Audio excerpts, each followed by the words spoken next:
Good morning students. Today I am going to explain lesson 2 part 2 the Shehnai of Bismillah खां।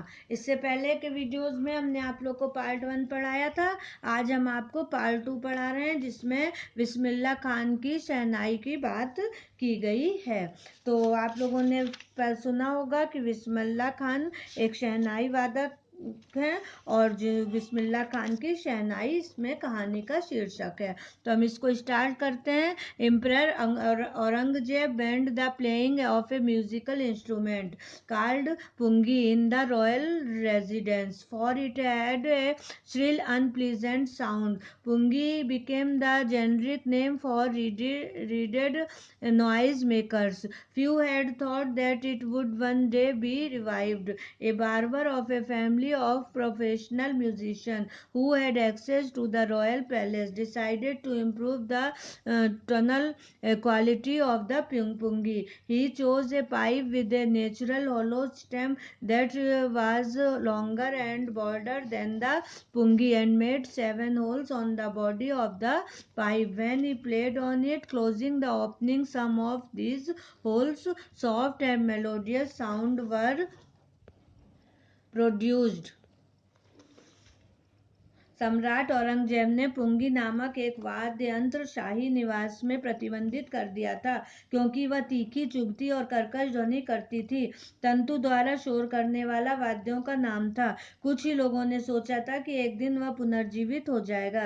व्यावसायिक संगीतज्ञों के एक नाई परिवार के एक व्यक्ति ने, जिसकी शाही महल तक पहुंच थी, उसने पुंगी की ध्वनि के स्वरूप को बेहतर बनाया। उसने एक पेड़ के खोखले शाखा से, जो कि पुंगी से ज्यादा लंबी व चौड़ी थी, को चुना। उसमें 7 सुराख किए।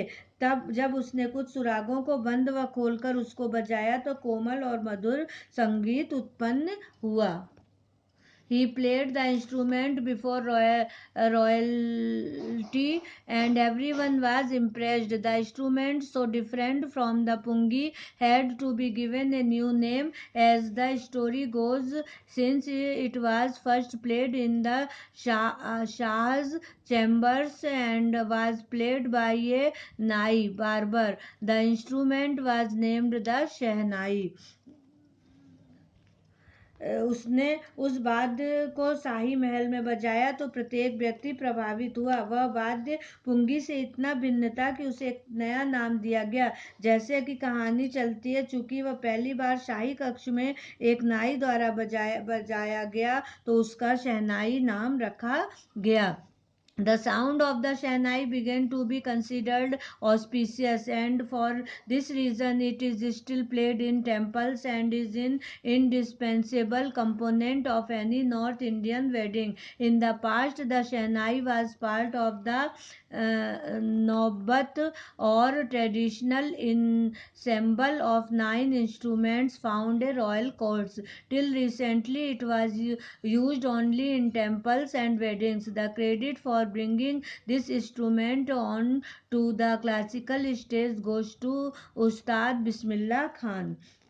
शहनाई को ध्वनि शुभ माने जाने लगी और इस कारण से वह अभी भी मंदिरों में या किसी भी उत्तर भारतीय विवाह समारोहों में अत्यावश्यक मानी जाती है। अतीत में शहनाई शाही दरबारों में नौबत या 9 वाद्यों के समूह में पाई जाती थी। अभी तक वह केवल मंदिरों में व विवाह समारोह में उपयोग में लाई जाती रही है। इस वाद्य को शास्त्रीय संगीत में लाने का श्रेय उस्ताद बिस्मिल्लाह खान को जाता है। As a 5 years old, Bismillah Khan played gilli danda near a pond in the ancient state of Dumraon in Bihar. He would regularly go to the nearby Biharji temple to sing the Bhojpuri Chhatta, at the end of which he would earn a big laddu weighing 1.25 kg, a prize given by the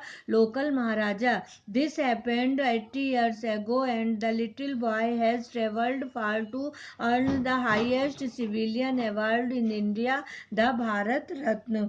5 वर्ष की उम्र में बिस्मिल्लाह खान बिहार में डुमरान की एक जायदाद में स्थित तालाब के किनारे गिल्ली डंडा खेलने के लिए जाया करते थे। वे नियमित रूप से घास के पास के बिहारी जी के मंदिर में भोजपुरी चेता गाने के लिए जाते थे, जिसके बाद उनको स्थानीय महाराजा द्वारा 1.25 किलोग्राम का लड्डू इनाम में के रूप में मिलता था।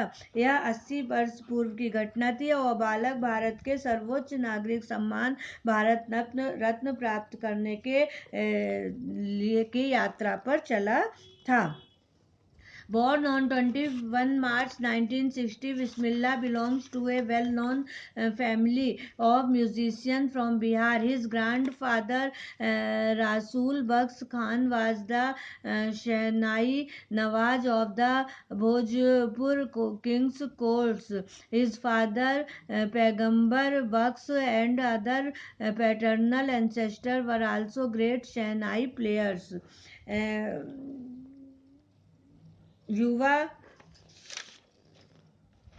21 मार्च 1916 को जन्मे बिस्मिल्लाह बिहार के प्रसिद्ध संगीत घराने में से थे। उनके दादा रसूल बख्त खान भोजपुर राजा के दरबार के शहनाई नवाज थे। उनके पिता पैगंबर बख्श और अन्य पूर्वज भी महान शहनाई वादक थे। इसके बाद अब हम नेक्स्ट वीडियो में पढ़ाएंगे। ओके।